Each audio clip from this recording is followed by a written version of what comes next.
Now, Toledo Public Schools not alone when it comes to financial related issues. Many public school districts are struggling, and proposed property tax changes could make the issues even more severe, according to some. But one Toledo lawmaker tells us the General Assembly, which should be part of the solution, has become a large part of the problem. Lead investigator Brian Duggar has the details.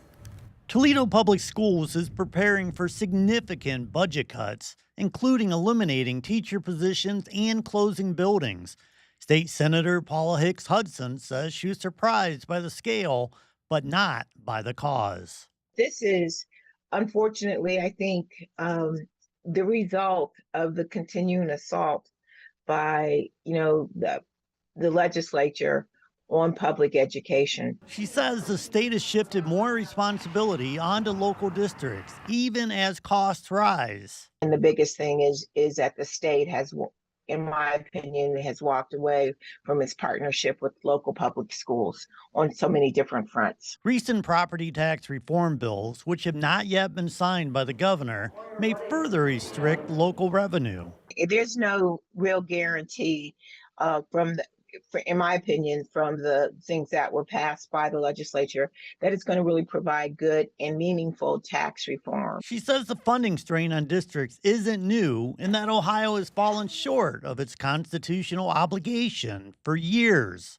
We still have not, met that promise of educating, providing that efficient and fair public education for our children. Hicks-Hudson argues the Fair School Funding Plan, passed 2 General Assemblies ago, put Ohio on a better path until lawmakers expanded private school vouchers and shifted costs back to public districts. Although there's more money going to education, when you look at the costs that have now been again shifted to local schools, public schools, this is what you get. As for solutions, she says they start in Columbus. The most important thing is that fully fund the Fair School Plan. Fully fund it. Put the funds back into it, and use the calculations that take into account inflation.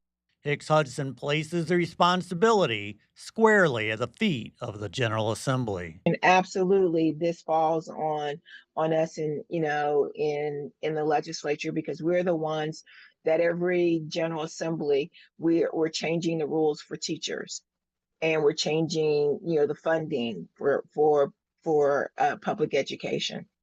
Attempts were made to interview 5 Republican lawmakers for the story, and none were available to meet with me.